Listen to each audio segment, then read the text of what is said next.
This Torah class is brought to you by TorahAnytime.com. Bruchim haba, welcome everyone. I would like to share with you a special presentation, the Ben La'ashri, the Tzaddik of Ra'anana, on Pesach and the Haggada of Pesach. As we've mentioned many times, Rabbi Yitzchak HaKohen Hoberman, the Tzaddik of Ra'anana, offers a wondrous havtacha that anyone who says over his Divrei Torah in his name, he will be a melitz for the person in this world and in the world to come, to bail somebody out of a tzara and to bring Yeshua ba'olam hazeh u'ba'olam haba. This particular shir is dedicated as a refuah shlema to Ephraim Shloima ben Malka Chala, Shav refuah shlema b'karev mamish b'soich shar chalei Yisrael.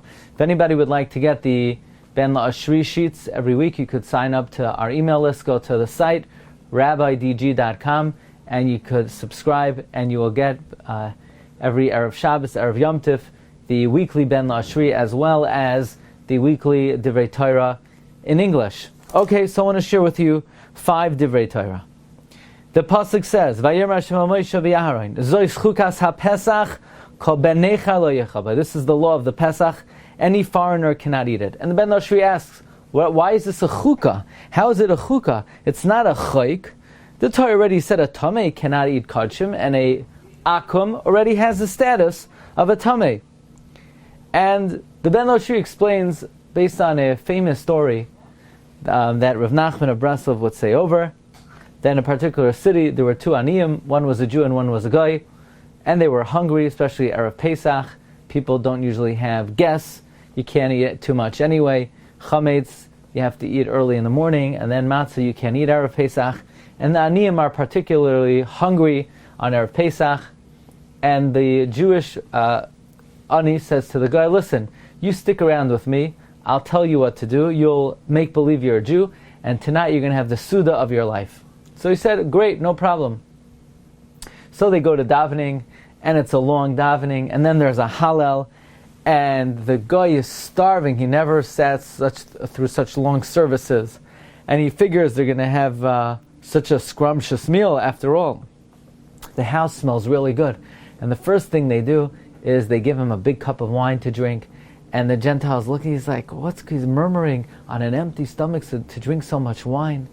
And then the Haggada, it's endless, and all the kids say the Manashtana one after the other, and Divrei Torah, and Gematrios, and Drashos, and stories that happened, that didn't happen.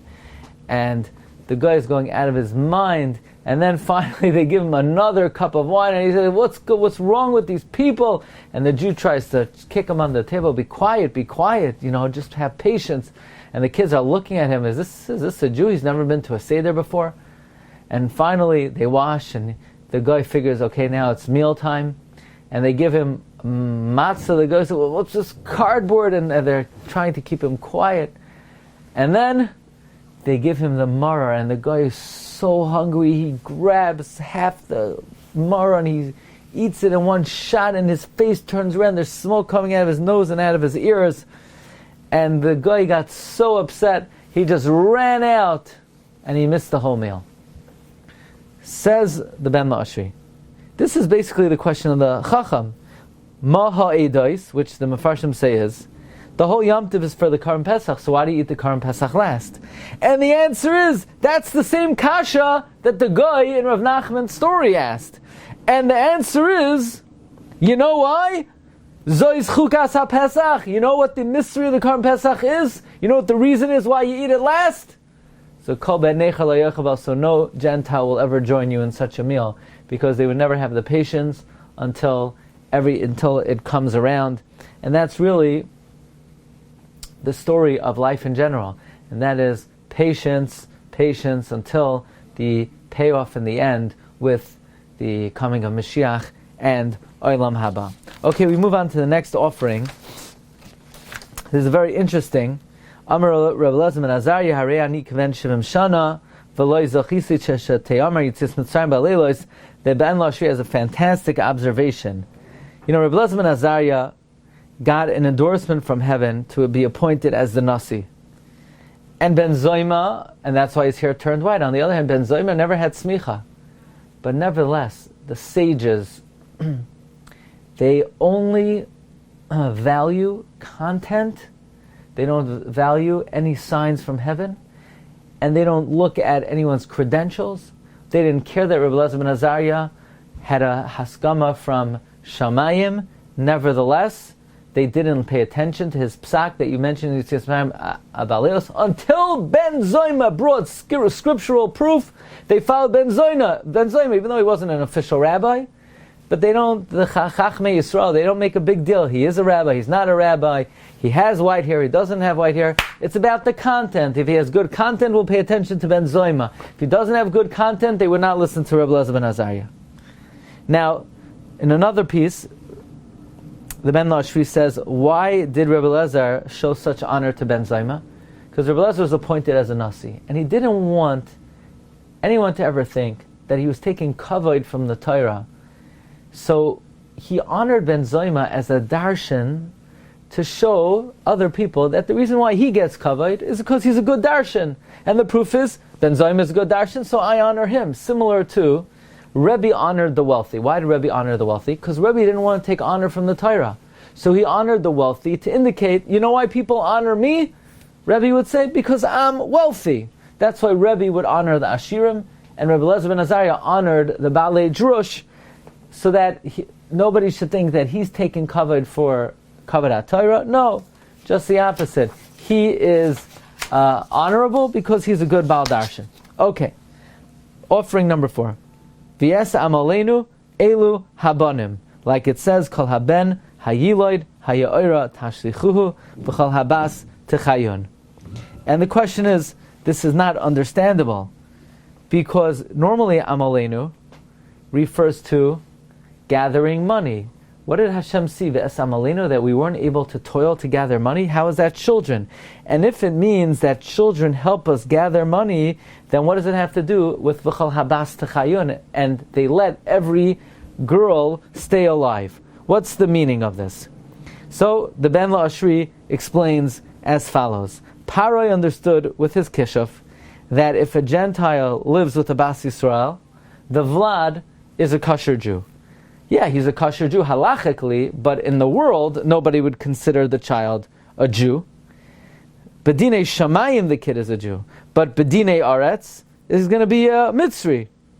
So says Paroi, we're going to take your children. How? V'es amalenu. We're going to take away your money. How are we going to take your money? We're going to kill the boys. We're going to marry the girls. The children will be Jews halachically. They will inherit Eretz Yisrael halachically. But practically, they'll be ours. They'll be Egyptian. So we will take your great rechush. Your great rechush is the land of Israel. Your great rechush we will take. How? Killing your boys, marrying your girls. The children will be Jewish. They'll inherit Eretz Yisrael, and we'll take it for ourselves.